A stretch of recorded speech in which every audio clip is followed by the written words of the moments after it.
नमस्कार, ग्लोबल न्यूजमा स्वागत छ। म सुदर्शन आचार्य। नमस्कार, म पूजा गिरी। सुरुमा हेडलाइन्स।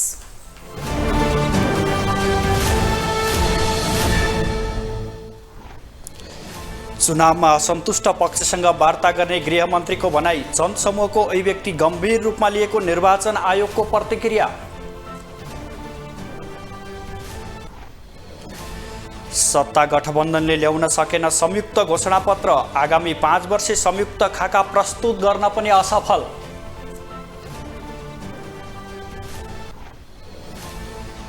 गोर्खामा माओवादीले जितेर देखाउने माओवादी केन्द्रका अध्यक्षको दाबी। एमालेको बहुमत नआए जनताले दुःख पाउने केपी ओलीको जिकिर। काठमाडौँ क्षेत्र नम्बर 5 मा एमालेका पोखरेल र काङ्ग्रेसका पौडेल बीच प्रतिस्पर्धा। ठूला दललाई स्वतन्त्रको डर। र प्रधानमन्त्री कप 1 दिवसीय क्रिकेटमा गण्डकी प्रदेशको लगातार दोस्रो जित। लुम्बिनीले बागमतीलाई हरायो।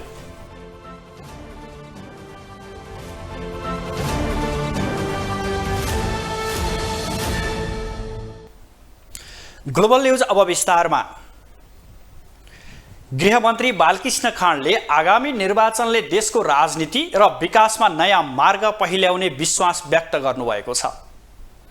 रूपन्देहीको बुटोलमा आज आयोजित लुम्बिनी प्रदेशस्तरीय सुरक्षा गोष्ठीमा बालकृष्ण खाँडले निर्वाचन निष्पक्ष, शान्तिपूर्ण र स्वतन्त्रपूर्वक सम्पन्न गर्न सरकार प्रतिबद्ध रहेको स्पष्ट पार्नुभयो। उहाँले भयरहित वातावरणमा रोजेको उम्मेद्वारलाई भोट हाल्न मतदातालाई आग्रह समेत गर्नुभएको छ। गृहमन्त्री खाँडले असन्तुष्ट दल र शक्तिसँग सरकार संवाद गर्न तयार रहेको भन्दै वार्ताको प्रक्रियाबाट उनीहरूको माग सम्बोधन गर्ने प्रतिबद्धता जनाउनु भयो। सरकारले प्रतिबद्धता लिएको छ, सरकार दृढ छ र यो निर्वाचनमा समस्त नेपाली दिदीबहिनी दाजुभाइहरू सहभागी हुनुहोस् र आफूले रोजेको, आफूले छानेको, आफूले विश्वास गरेको उम्मेदवारहरूलाई मतदान गर्नुहोस् भन्ने पनि म आग्रह गर्न चाहन्छु। दलका नेता, कार्यकर्ता र समर्थकहरूलाई म हार्दिकतापूर्वक नेपाल सरकारको तर्फबाट धन्यवाद दिन चाहन्छु। गृहमन्त्री खाँडले नेपाली जनतालाई समृद्ध र उन्नतिको दिशामा अग्रसर गराउने दायित्व सबै राजनीतिक दलको भएको तर्क गर्नुभयो। यो दायित्व पूरा गर्ने विषयमा राष्ट्रिय राजनीतिको मूलधारमा समाहित नभएका दल पनि गम्भीर बन्नुपर्ने उहाँको भनाइ छ। निर्वाचन आयोगले आसन्न प्रतिनिधि सभा र प्रदेश सभा निर्वाचन बिथोल्ने खालको कुनै पनि गतिविधि हुन नदिने गरी सुरक्षाको आवश्यक व्यवस्था मिलाउने बताएको छ। नेत्रविक्रम चन्द विप्लव नेतृत्वको नेकपाले निर्वाचन बिथोल्ने अभिव्यक्ति दिइरहेका बेला आयोगले त्यसो हुन नदिन सचेत गराएको जनाएको हो। प्रमुख निर्वाचन आयुक्त दिनेश कुमार थपलियाले निर्वाचन बिथोल्ने खालका कुनै पनि गतिविधि हुन नदिने गरी सुरक्षा योजना बनाउने बताउनुभयो। उहाँले कुनै राजनीतिक समूहले भनेको कुरालाई आयोगले गम्भीरतापूर्वक लिएको र सोही अनुसारको सुरक्षा योजना बनाउन छलफल थालेको पनि जानकारी दिनुभयो। पाउने स्वतन्त्रतालाई कुनै पनि रोकटोक गर्दैन।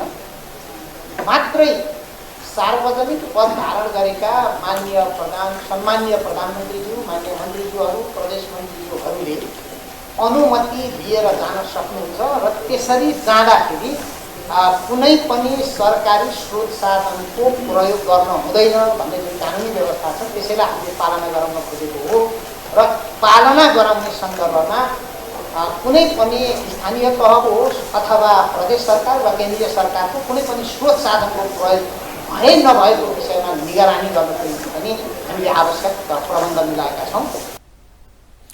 निर्वाचन आयोगले निर्वाचन सामग्री ढुवानीमा कुनै पनि खालको गुनासो आउन नदिने गरी काम गर्ने प्रतिबद्धता समेत जनाएको छ। प्रमुख निर्वाचन आयुक्त थपलियाले निर्वाचन सामग्रीको ढुवानीमा कुनै समस्या देखिए त्यसलाई सच्याउने समेत बताउनुभयो। दलहरू आगामी मक्सिर 4 गतेका लागि चुनावी मैदानमा छन्। एकातर्फ सत्ता गठबन्धनमा आबद्ध दल र अर्कोतर्फ एमाले सहितका केही दलहरूको चुनावी तालमेल। जो पार्टीका घोषणापत्र सार्वजनिक गर्दै मतदातामाझ पुगेका छन्। खास गरी सत्तामा रहेका दलहरूले ल्याउने भनेको संयुक्त घोषणापत्र आउन सकेको छैन भने उनीहरूले आगामी 5 वर्षे संयुक्त खाका पनि प्रस्तुत गर्न सकेका छैनन्। कहाँ हरायो त संयुक्त घोषणापत्र? आगामी मक्सिर 4 गते हुने प्रतिनिधि र प्रदेशसभा निर्वाचनका लागि दलहरू चुनावी मैदानमा छन्। एकातर्फ सत्ता गठबन्धनका दलहरू र अर्कोतर्फ एमाले सहितको चुनावी तालमेलमा रहेका दलहरू। जनतालाई आफूहरूले आगामी 5 वर्षमा मुलुक र जनताका लागि गर्ने कामहरूको फेहरिस्त प्रस्तुत गर्दै मत मागिरहेका छन्। तर जसरी चुनावी समीकरण बनाएर मैदानमा उमिएका छन् त्यो अनुरूप भने उनीहरूको घोषणापत्र छैन। चुनावी मैदानमा गठबन्धन र तालमेलको नाममा एकाकार भएर होमिएका दलहरू चुनावपछिको रणनीति र गठबन्धन साथै उसको तालमेलको औचित्य भने पुष्टि गर्न सकेका छैनन्। काङ्ग्रेस नेतृत्वको सत्ता गठबन्धनले आगामी 5 वर्ष मुलुकलाई सही दिशामा डोर्याउँदै संविधानको रक्षाका लागि गठबन्धन गरेको त संयुक्त प्रतिबद्धता मार्फत जनाएका छन्। तर गठबन्धनको पुष्टि र यसको 5 वर्षे खाका भने प्रस्तुत गर्न सकेका छैनन्। संयुक्त रूपमा घोषणापत्र तयार गर्ने उद्घोष गरेको सत्ता गठबन्धनका दलहरू पार्टीगत घोषणापत्र ल्याउन त सफल भएका छन्, तर संयुक्त घोषणापत्रको बाचा गरे पनि त्यसलाई पस्किन सकेका छैनन्। विचार सिद्धान्त फरक फरक भएका गठबन्धनका दलहरूलाई संयुक्त घोषणापत्र तयार गर्न त्यति सजिलो छैन। यद्यपि आफूहरू मुलुक र जनताका लागि राजनीति गरिरहेको र वर्तमान अवस्थामा गठबन्धनको आवश्यकता रहेको बताए पनि त्यसको औचित्य पुष्टिका लागि पनि संयुक्त घोषणापत्र आवश्यक ठानेका उनीहरू अहिले तैचुप र मैचुपको अवस्थामा पुगेका हुन् कि भन्ने विश्लेषण गर्न थालिएको छ। नेकपा एकीकृत समाजवादीका अध्यक्ष समेत रहेका माधव कुमार नेपालले सत्ता गठबन्धनको औचित्य र मुलुकको आवश्यकता मध्यनजर गर्दै संयुक्त घोषणापत्र आउने दाबी गरेका थिए। तर पार्टीका आफ्ना घोषणापत्र सार्वजनिक हुँदासम्म संयुक्त घोषणापत्र भने सार्वजनिक हुन सकेको छैन। अहिले प्रतिबद्धता पत्र चाहिँ जारी गरिसकेका छौँ, छापिसकेका छ। त्यो हामीले सुरुमै संयुक्त प्रतिबद्धता पत्र सही गर्यौँ, प्रकाशित गर्यौँ, छापिसकेका छौँ। त्यही प्रतिबद्धता नै हाम्रो साझा सङ्कल्प हो। हुन त नेपालमा गठबन्धन संस्कार नयाँ होइन। 2074 सालमा पनि तत्कालीन नेकपा एमाले र माओवादी केन्द्रले एउटै घोषणापत्र र चुनाव चिन्ह लिएर चुनावी मैदानमा थिए। कम्युनिस्ट विचार र सिद्धान्तमा आधारित रहेर राजनीति गरेका दुई पार्टीले ल्याएको घोषणापत्र र त्यसमा उल्लेख भएका विषयवस्तु कति यथार्थपरक र कार्यान्वयनमा आए त्यो फरक पाटो छ। यद्यपि उनीहरूले संयुक्त घोषणापत्र भने सार्वजनिक गर्दै चुनावी मैदानमा उमिएका थिए। तर अहिलेको सत्ता गठबन्धन उनीहरूका सिद्धान्त र बाटो फरक फरक छ। यद्यपि मुलुकका लागि आफूहरू एक भएर अगाडि बढेको सन्देश दिन कुनै कसर बाँकी नराखेका उनीहरू भने संयुक्त घोषणापत्र सार्वजनिक गर्न नसक्नुलाई चुनाव जित्ने फन्डा मात्रै त होइन कि भनेर शङ्का गर्ने ठाउँ रहेको विश्लेषक गोपाल बहादुर शाह बताउँछन्। वाम लोकतान्त्रिक गठबन्धनको संलग्न पार्टीहरूले आफ्नो पार्टीका दस्तावेज, आफ्नो पार्टीका घोषणापत्रहरू सार्वजनिक जुन गरेको स्थिति छ त्यसले के देखाउँछ भने नेपालको राष्ट्रिय राजनीतिमा अब आउने 5 वर्षको दिनमा पनि यी निश्चित स्वार्थ पूर्ति उद्देश्यका लागि चाहिँ गठबन्धन बनेको रहेछ। तर चाहिँ नि आफ्नो स्थान र सुरक्षित भइसकेपछि यो गठबन्धनको कुनै पनि मिनिङ छैन कि भन्ने जस्तो शङ्काको हिसाबले जनमानसमा एउटा चाहिँ तरङ्ग फैलिएको छ। वर्तमान सत्ता सम्हालेका दलहरू संविधानको रक्षा र स्थायी सरकारको ग्यारेन्टीका लागि आफूहरूले गठबन्धन गरेको बताउने गरेका छन्। साथै आगामी दिनमा पनि आफूहरूको सहयात्रा रहने भन्दै जनतामाझ पुगेका उनीहरू सत्ता गठबन्धनको औचित्य र आवश्यकता जनतालाई बुझाउन त सकेका छैनन् नै, त्यसमाथि आगामी 5 वर्षका लागि जनतासँग संयुक्त रूपमा प्रस्तुत गर्ने एजेन्डा पनि प्रस्तुत गर्न नसक्नुलाई चुनावपछि पुनः अस्थिर राजनीतिले नै प्रशय पाउने र दलीय खिचतानी बढ्ने पो हो कि भन्ने आशंका कायमै छ। ग्लोबल टेलिभिजन एचडीका लागि सुदर्शन आचार्यको रिपोर्ट। नेपाल कम्युनिस्ट पार्टी माओवादी केन्द्रका अध्यक्ष पुष्पकमल दाहालले गोर्खाबाट माओवादीलाई जिताएर देखाउनु पर्ने बताउनु भएको छ। गोर्खा काठमाडौँ सम्पर्क समन्वय समितिले आज गरेको कार्यक्रममा अध्यक्ष दाहालले गोर्खाबाट माओवादीलाई जिताएर संसारलाई देखाउनु पर्ने बताउनु भएको हो। उहाँले रेकर्ड सहित जितेको नेता भनेपछि केन्द्रमा भूमिका खेल्ने शक्ति आर्जन हुने भन्दै गोर्खामा माओवादीलाई रेकर्ड सहित विजय गराउनु पर्ने बताउनु भयो। उहाँले चुनाव जितिहालिन्छ भनेर ढुक्कसँग नबस्न नेता कार्यकर्तालाई निर्देशन समेत दिनुभयो। एउटा रेकर्ड बनाए मात्रै हुन्छ। तपाईँ अब जितिहालिन्छ किन भनेर भन्नुभयो भने त्योभन्दा ठुलो क्षति हाम्रो लागि आत्मघाती कुरा अरू हुँदैन। जितिहालिन्छ भन्नु त सोच्नै हुँदैन। ब्याटलमा जाने यो ब्याटलै हो, बुलेटको माध्यमबाट ब्याटलै लड्ने हो हामी। त्यहाँ ब्याटलमा जाँदाखेरि हामीलाई बुढापाकाले भन्छन् नि स्यालको शिकार गर्न चाहिँ बाघको तयारी गरेर जानुपर्छ भने जस्तै। अध्यक्ष दाहालले जनताको घर घरमा गएर मतदाता शिक्षा दिन आग्रह गर्नुभयो। उहाँले आफू चुनाव लड्न आउनु गोर्खावासीका लागि चुनौती भएको पनि बताउनुभयो।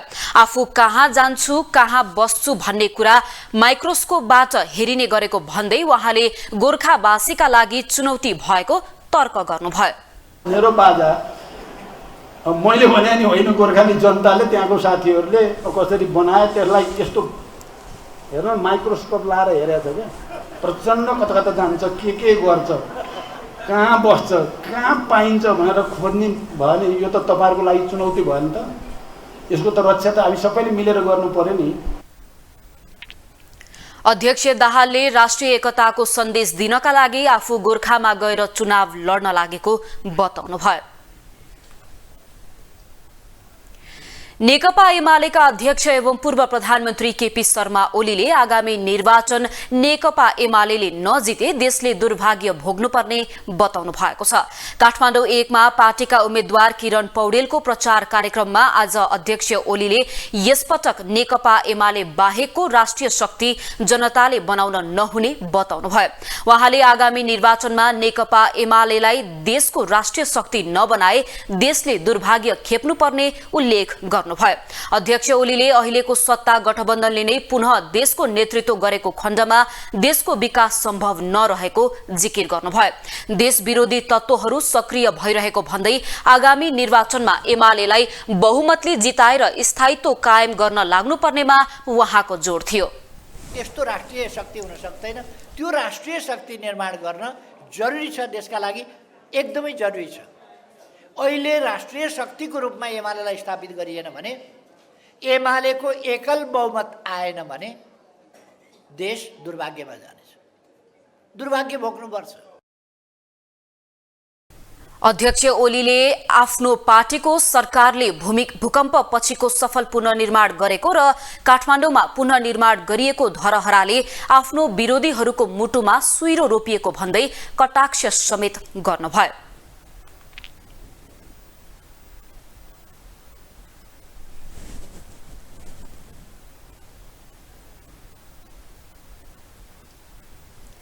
नेकपा एमालेका नेता राजन भट्टराईले नेपाल भारत प्रबुद्ध समूह इपिजीको प्रतिवेदन बुझ्न भारतका प्रधानमन्त्रीले समय नदिएको दावी गर्नुभएको छ। काठमाडौँमा आज आयोजित कार्यक्रममा भट्टराईले सन् 2016 मा गठित इपिजीले सन् 2018 को जुलाईमा प्रतिवेदन तयार पारेर दुवै देशको प्रधानमन्त्रीलाई बुझाउने निर्णय गरेको, तर भारतीय प्रधानमन्त्री मोदीले नबुझेका कारण समस्या भएको बताउनुभयो। उहाँले एमाले सरकारमा आएपछि अड्किएका विषयवस्तुलाई कूटनीतिक माध्यमबाट उठाउने र सहमति भएका विषयलाई कार्यान्वयन गर्नमा जोड दिने दावी गर्नुभयो। 4 जना नेपालको प्रधानमन्त्री 4 जना 8 जनाको एउटा संयुक्त टिम बनाउने जुन निर्णय भयो, त्यसअनुसार जसको नाम हामीले इपिजी राख्यौं, इमिनेन्ट पर्सन्स ग्रुप, र त्यो इमिनेन्ट पर्सन्स ग्रुपको त्यो बसिसकेपछि 2 वर्ष हामीले त्यसमा काम गर्यौं र 2018 को जुलाईमा हामीले त्यो प्रतिवेदन तयार गर्यौं।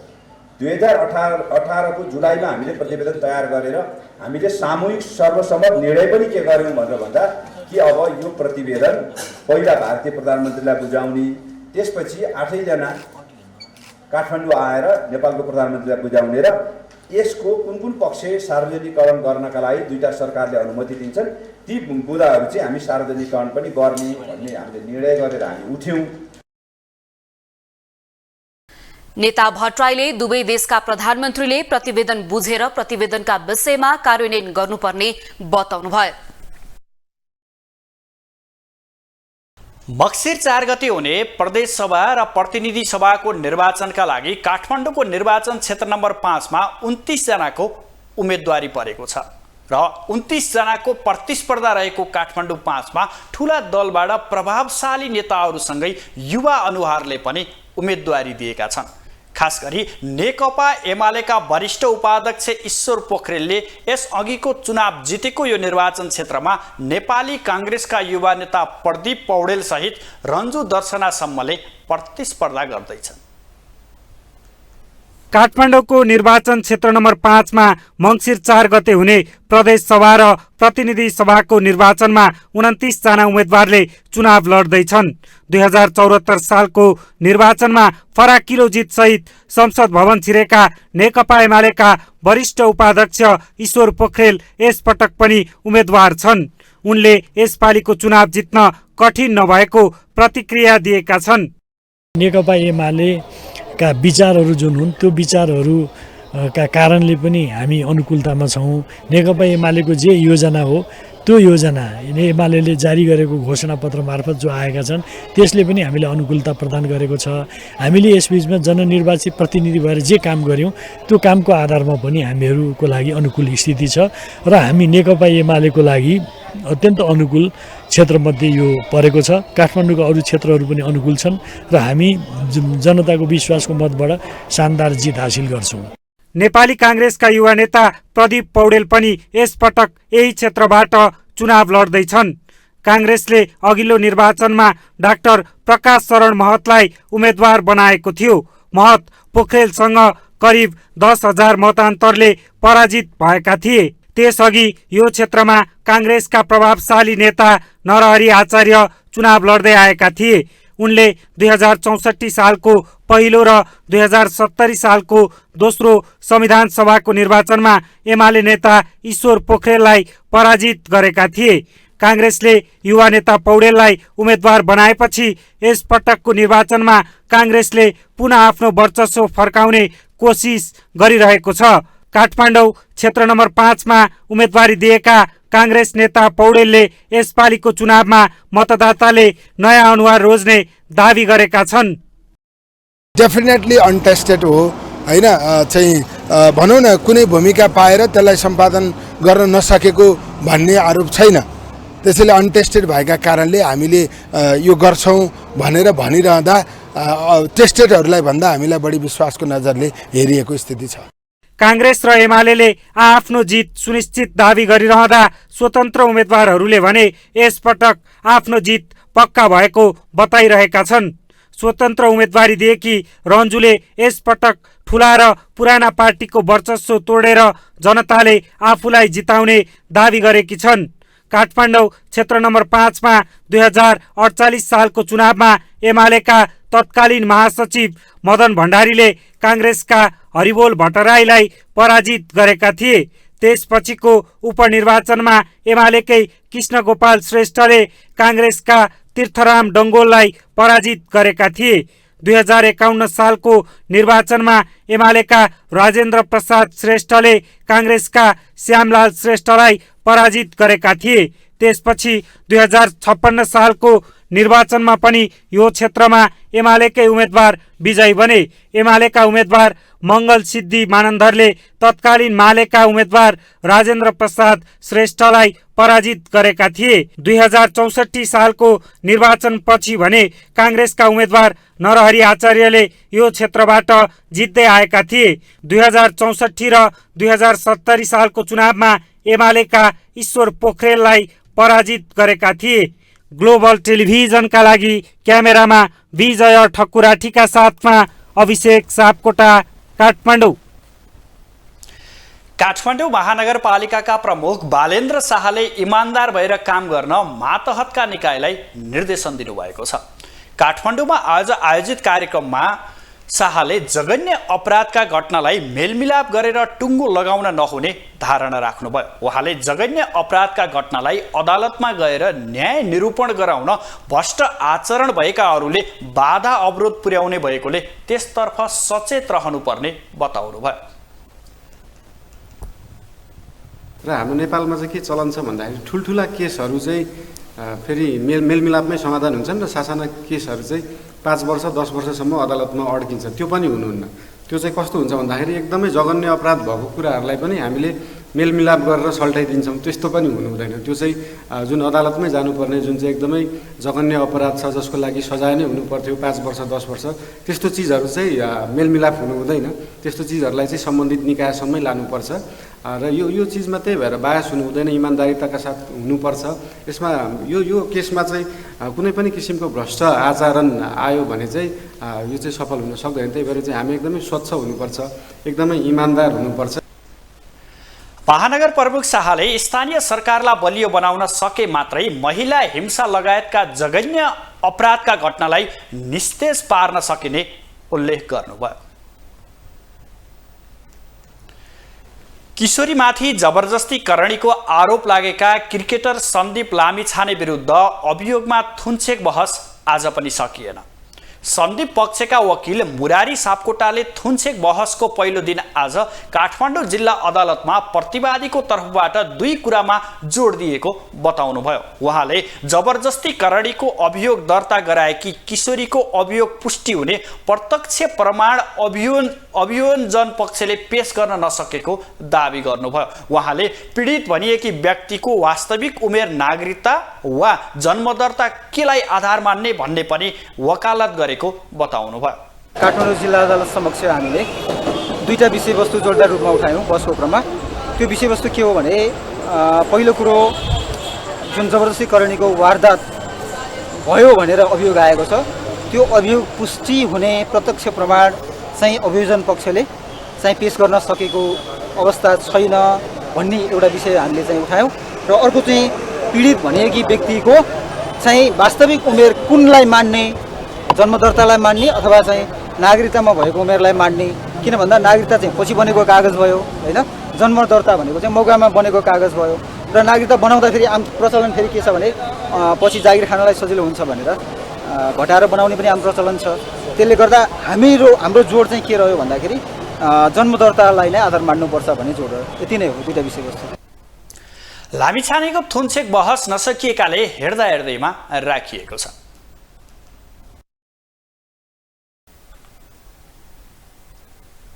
अब इकोनोमिक न्यूज।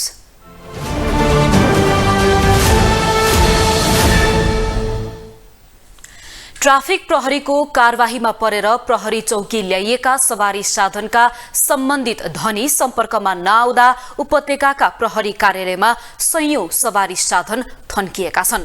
प्रहरी चौकीमा थन्किएका यस्ता सवारी साधन हस्तान्तरणमा प्रहरीले समेत चासो दिएको देखिँदैन, जसका कारण करोडौं मूल्यका सवारी साधन कवाडी बन्ने अवस्थामा पुगेका छन्।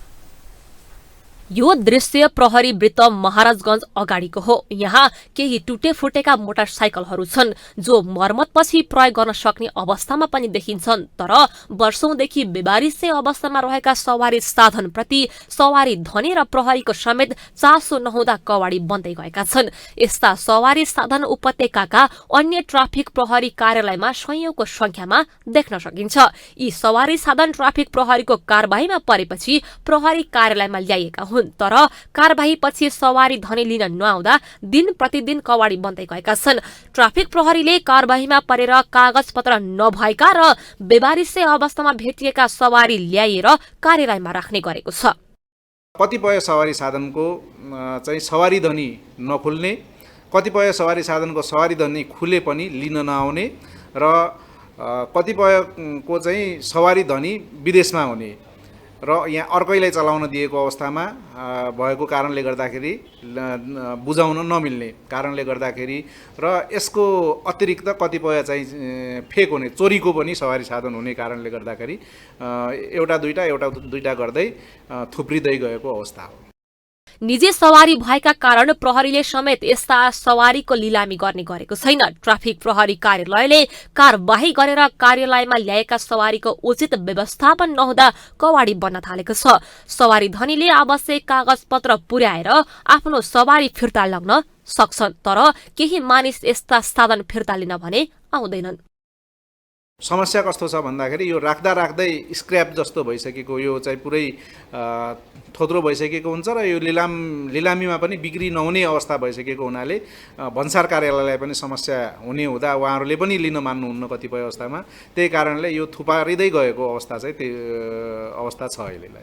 सवारी साधन लिन आउने सवारी धनीलाई भने ट्राफिक प्रहरीले हस्तान्तरण समेत गर्ने गरेको छ। तर कागजपत्र समेत नभएका कतिपय सवारी भने धनी लिन नआउने समस्या छ। यसले एकातिर उपत्यकाका प्रहरी कार्यालयहरूमा कवाडी सवारी साधन थुप्रिएका छन् भने अर्कातिर शहरी सौन्दर्य नै कुरूप बनेको छ। ग्लोबल टेलिभिजनका लागि क्यामेरामा विजय ठकुराटीका साथमा सुनिता बाँसकोटा, काठमाडौँ। शेयर बजार बुधबार तेस्रो दिन पनि बढेको छ। दिनभर तलमाथि भइरहेको शेयर बजार बन्द हुने बेलामा 7.32 अङ्कले बढेर 1938.30 बिन्दुमा पुगेको हो। आज बैंकिङ, व्यापार र निर्जीवन बीमा बाहेक अरू सबै समूहको शेयर बढेको छ। बजारसँगै कारोबार रकम पनि दिनदिनै बढिरहेको छ। 227 वटा कम्पनीको 43,46,000 किता शेयर 1,46,79,00,000 रुपैयाँमा कारोबार भएको छ। सबैभन्दा धेरै शिवम सिमेन्टको 7,85,00,000 रुपैयाँको शेयर किनबेच भएको छ। आज कर्पोरेट विकास बैंक र कर्णाली विकास बैंकको शेयर 8% भन्दा धेरैले बढेको छ। समग्रमा बजार बढे पनि सबैको लघुवित्त कम्पनीको शेयर झण्डै 4% र माहुली लघुवित्तको शेयर 3.5% ले घटेको छ।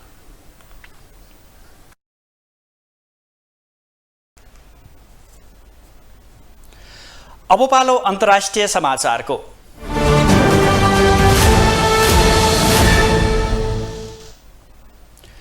दक्षिण पूर्वी अफ्रिकी मुलुक मलावीमा हैजा महामारीका कारण 183 जनाले ज्यान गुमाएका छन्। पछिल्लो 7 महिनामा 6056 जनामा हैजा संक्रमित भेटिएको त्यहाँको स्वास्थ्य मन्त्रालयले जनाएको छ। अक्टोबर महिनाको सुरुमा हैजाका कारण 110 जनाले ज्यान गुमाएका थिए, तर अक्टोबरको अन्त्यसम्म हैजाका कारण ज्यान गुमाउनेको संख्या 183 पुगेको छ। मलावीका 27 मध्ये 22 वटा जिल्लामा हैजाको महामारी फैलिएको छ। मलावीका गत मार्चमा हैजा महामारी घोषणा गरिएको थियो। दूषित खाना र पानीका कारण झाडापखाला र हैजा फैलिएको मलावीका स्वास्थ्य मन्त्री खुम्जिङ चिम्पोन्डाले बताए। हैजाले थलिएका कतिपय मानिस रूढिवादी धार्मिक सोचका कारण उपचार गराउन नगएको र अधिकांश मानिस अन्तिम समयमा मात्रै अस्पताल पुगेको उनको भनाइ छ। स्वास्थ्य मन्त्री चिम्पोन्डाले मानिसहरूलाई समयमै उचित स्वास्थ्य सेवा लिनका लागि जागरुक बनाउन धार्मिक सङ्घ संस्थाहरूलाई अपिल समेत गरेका छन्। उत्तर कोरियाले ब्यालिस्टिक मिसाइल प्रहार गरेको दक्षिण कोरियाले जनाएको छ। दक्षिण कोरिया र अमेरिकाले संयुक्त सैन्य अभ्यास गरिरहेका बेला आज बिहान अपरिचित ब्यालिस्टिक मिसाइल प्रहार गरेको संयुक्त सेना प्रमुखले बताए। यसअघि उत्तर कोरियाले सोमबार अमेरिका र दक्षिण कोरियालाई यस क्षेत्रमा ठूलो मात्रामा सैन्य अभ्यास रोक्न आह्वान गरेको थियो। दक्षिण कोरिया र अमेरिकी गतिविधिले उत्तेजित गराएको समेत उत्तर कोरियाले जनाएको छ। अमेरिका र दक्षिण कोरियाको निरन्तर र लापरवाही सैन्य गतिविधिका कारण कोरियाली प्रायद्वीप टकराव बढेको छ। अमेरिका र दक्षिण कोरियाली वर्षेनी सैन्य अभ्यास गर्दै आएका छन्, जसको पेंगुइनले विरोध गर्दै आएको छ। उत्तरको आणविक परीक्षणलाई लिएर अन्तर्राष्ट्रिय समुदायले पेंगुइनमाथि विभिन्न प्रतिबन्ध लगाउँदै आएको छ।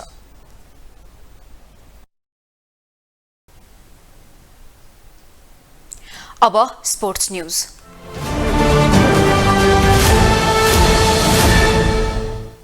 काठमाडौँमा जारी प्रधानमन्त्री कप एक दिवसीय पुरुष राष्ट्रिय प्रतियोगितामा गण्डकी प्रदेशले लगातार दोस्रो जित निकालेको छ। कृतिपुर स्थित त्रिभुवन विश्वविद्यालयको मैदानमा सम्पन्न खेलमा गण्डकीले कर्णाली प्रदेशलाई 32 रनले पराजित गर्दै जारी प्रतियोगितामा लगातार दोस्रो जित निकालेको हो। यसअघि भएको पहिलो खेलमा गण्डकीले सुदूरपश्चिम प्रदेशमाथि 69 रनको जित निकाल्दै प्रतियोगितामा सुखद सुरुवात गरेको थियो।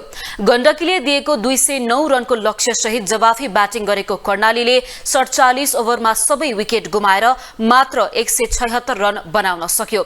यस्तै आजै मुलपानी क्रिकेट मैदानमा भएको अर्को खेलमा ज्ञानेन्द्र मल्लको टोली बागमती प्रदेश लुम्बिनी प्रदेशसँग 8 विकेटले पराजित भएको छ। यससँगै बागमतीले लगातार तेस्रो हार भोगेको छ। बागमतीले प्रस्तुत गरेको 155 रनको लक्ष्य लुम्बिनीले 35.4 ओभरमा मात्र 2 विकेट क्षतिमा पूरा गर्यो। पहिलो खेलमा नेपाल पुलिस क्लबसँग पराजित भएको बागमती दोस्रो खेलमा प्रदेश 1 सँग निराश भएको थियो। जितसँगै लुम्बिनीले 1 खेलमा 2 अङ्क जोडेको छ। लुम्बिनी समूह बी को दोस्रो स्थानमा रहेको छ। बागमती 3 खेलमा अङ्कविहीन रहँदै पुछारमा रहेको छ। पुलिस 4 अङ्कका साथ तालिकाको शीर्ष स्थानमा रहँदा प्रदेश 1 2 अङ्कका साथ तालिकाको तेस्रो स्थानमा रहेको छ। आगामी मंसिर 4 गते प्रतिनिधि सभा र प्रदेश सभा सदस्यका लागि निर्वाचन हुँदैछ। निर्वाचनका कार्यक्रम यसअघि नै थुप्रै पटक पनि सम्पन्न भइसकेका छन् भने भलै घोषणा पत्रमा समावेश भए जस्तै कार्यान्वयनमा भने आउन सकेका छैनन्। आगामी निर्वाचनमा पनि राजनीतिक दलहरूले समावेश गरेका विभिन्न विषयमा जस्तै खेलकुदका एजेन्डा सम्बोधन हुन पाउलान् कि नपाउलान् त। प्रजातान्त्रिक अभ्यासको पाटो निर्वाचनमा देश समाहित हुँदै गर्दा खेलकुदलाई कसरी सम्बोधन गरिँदैछ भनेर खेलकुदसँग जोडिएका गतिविधिहरूका अधिकारीहरूले मूल्याङ्कन गर्न थालेका छन्। खेल र खेलाडीको प्रदर्शनबाट पनि देशले विश्वमा परिचय पाउने गरेको थुप्रै उदाहरणहरू छन्। खेलाडीले खेलबाट विश्वमा नाम कमाउँदा जोडिने विषय देश नै हो। सँगै देशको परिचय राजनीतिसँगै जोडिँदै आएको छ, किनकि राजनीतिक कोर्सले खेलकुदलाई पनि कति सम्बोधन गर्छ र कति प्राथमिकतामा राखेर अगाडि बढाउन हौसला दिन्छ भन्ने सबैको चासो रहन्छ। प्रजातान्त्रिक अभ्यासको पाटो निर्वाचनमा देश लागिरहेका बेला खेलकुदलाई कसरी सम्बोधन गरिँदैछ भनेर मूल्याङ्कन हुन थालेको छ। दलहरूले धमाधम घोषणापत्रमा मतदाता समक्ष जाने एजेन्डा बनाइरहँदा खेलकुदका एजेन्डाले पनि स्थान पाएका छन्। सार्वजनिक गरिएका घोषणापत्रमा देशलाई विकासतर्फ डोर्याउने, आर्थिक समुन्नति र सुशासनका नारा सबैले व्यक्त गरेका छन्। सत्तारूढ प्रमुख दल नेपाली कांग्रेसले क्षेत्रगत प्राथमिकतामा समावेश गरेर कला संस्कृति र खेलकुद विकासको एजेन्डालाई अगाडि सारेको छ। नेपालीको पहिचान, पहुँच, प्रतिनिधित्व, प्रगति र प्रतिष्ठामा नै नेपालको राष्ट्रिय गरिमा उच्च हुने सिद्धान्तसहित आगामी निर्वाचनमा होमिन लागेको कांग्रेसले खेल पूर्वाधार निर्माण तथा उचित सम्वर्धन गर्ने प्रतिबद्धता अगाडि सारेको छ।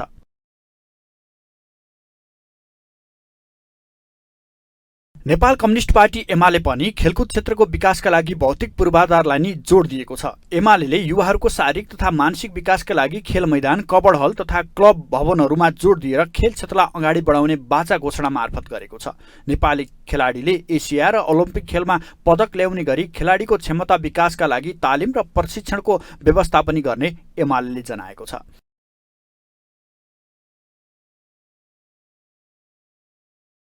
अर्कोतर्फ सत्तारूढ दल नेपाल कम्युनिस्ट पार्टी माओवादी केन्द्रले युवा तथा खेलकुदलाई सँगै समेटेको छ। 13वटा बुँदा उल्लेख गरिएको शीर्षक अन्तर्गत खेलकुद क्षेत्र एक बुँदामा समेटेको छ। माओवादीले खेलकुद क्षेत्रमा संलग्न युवाको जीविकोपार्जनका लागि मापदण्ड बनाएर आवश्यक आर्थिक सहयोगको प्रबन्ध मिलाउने र खेलकुद परिषदको क्षमता विकास मार्फत खेलकुदको क्षेत्रलाई विकास गर्ने योजना अगाडि सारेको छ।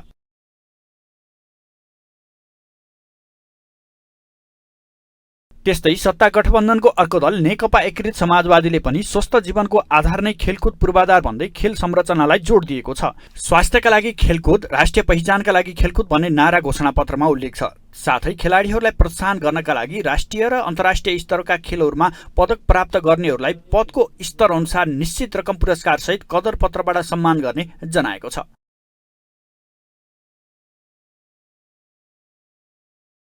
त्यस्तै राष्ट्रिय प्रजातन्त्र पार्टी राप्रपाले पनि एक पालिका एक खेल मैदान सहितको खेलकुद एजेन्डा अगाडि सारेको छ। खेलकुद विकास गर्ने योजना बनाएको राप्रपाले प्रदेश र स्थानीय स्तरमा आवश्यकताको आधारमा रङ्गशाला, कबड हल, खेल मैदान, खुल्ला व्यायामशाला बनाउने एजेन्डा बनाएको छ। सबैको चासो पूर्वाधार नै रहेको छ। मक्सिर 4 गते हुने निर्वाचनका लागि राजनीतिक दलहरूले आफ्नो घोषणा पत्र लिएर जनताको घर दैलोमा पुगिसकेको अवस्थामा खेलकुदमा जीवन बिताएका खेल पदाधिकारीहरूले भने खेल बुझ्ने पदाधिकारी, अभिभावक संस्था खोजिरहेका छन्। दलहरूले जारी गरेको घोषणापत्रमा देशको मुहार फेर्नेदेखि आर्थिक समृद्धिका चाखिला नाराहरू जस्तै खेलकुद क्षेत्रको फड्को मार्ने योजनासहित एजेन्डा र कार्यान्वयन पक्षमा अहिले खेलकुदको आवश्यकता रहेको देखिन्छ। आइसिसी टी20 विश्वकप क्रिकेटमा भारतले बङ्गलादेशमाथि जित निकालेको छ। अस्ट्रेलियाको एडिलेड मा वर्षाले प्रभावित खेलमा भारतले बुधबार बङ्गलादेशलाई डिएलए पद्धतिको आधारमा 5 रनले पराजित गरेको हो। भारतले दिएको 151 रनको लक्ष्य पछ्याएको बङ्गलादेशले निर्धारित 16 ओभरमा 6 विकेट गुमाएर 145 रन मात्रै बनाउन सक्यो। बङ्गलादेशले जवाफी ब्याटिङ गरिरहँदा वर्षाले प्रभावित गरेपछि खेल 16 ओभरमा झारिएको थियो। भारतको यो तेस्रो जित हो। जितसँगै भारतले 4 खेलमा 6 अङ्क जोडेको छ। भारत समूह 2 को शीर्ष स्थानमा उक्लिएको छ। बङ्गलादेश 4 खेलमा 4 अङ्क जोडेर तालिकाको तेस्रो स्थानमा रहेको छ।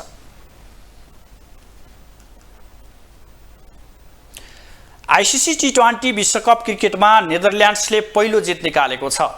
अस्ट्रेलियाको एलिडेटमा बुधबार जिम्बाब्वेलाई 5 विकेटले पराजित गर्दै नेदरल्यान्ड्सले पहिलो जित निकालेको हो। जिम्बाब्वेले दिएको 118 रनको लक्ष्य नेदरल्यान्डले 17 ओभर 6 बलमा 5 विकेट गुमाएर पूरा गर्यो। नेदरल्यान्डको जितमा म्याक्स ओडोलले 52 रनको अर्धशतकीय इनिङ खेले। त्यस्तै टम कुपरले 32 रन बनाए। यसअघि पहिले ब्याटिङ गरेको जिम्बाब्वेले 19 ओभर 2 बलमा अल आउट हुँदै 117 रन बनाएको थियो। यस जितसँगै समूह 2 को नेदरल्यान्डले 4 खेलमा 2 अङ्क जोडेको छ भने जिम्बाब्वे 4 खेलमा 3 अङ्क जोडेर चौथो स्थानमा रहेको छ।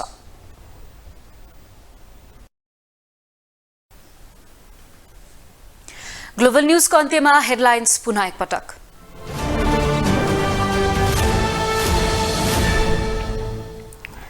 चुनावमा असन्तुष्ट पक्षसँग वार्ता गर्ने गृहमन्त्रीको भनाई। चन्द समूहको अभिव्यक्ति गम्भीर रूपमा लिएको निर्वाचन आयोगको प्रतिक्रिया। सत्ता गठबन्धनले ल्याउन सकेन संयुक्त घोषणापत्र। आगामी 5 वर्षे संयुक्त खाका प्रस्तुत गर्न पनि असफल। गोर्खामा माओवादीले जितेर देखाउने माओवादी अध्यक्षको दावी। एमालेको बहुमत नआए जनताले दुःख पाउने केपी ओलीको जिकिर। काठमाडौँ क्षेत्र नम्बर 5 मा एमालेका पोखरेल र कांग्रेसका पौडेल बीच प्रतिस्पर्धा। ठूला दललाई स्वतन्त्रको डर। र प्रधानमन्त्री कप 1 दिवसीय क्रिकेटमा गण्डकी प्रदेशको लगातार दोस्रो जित। लुम्बिनीले बागमतीलाई हरायो।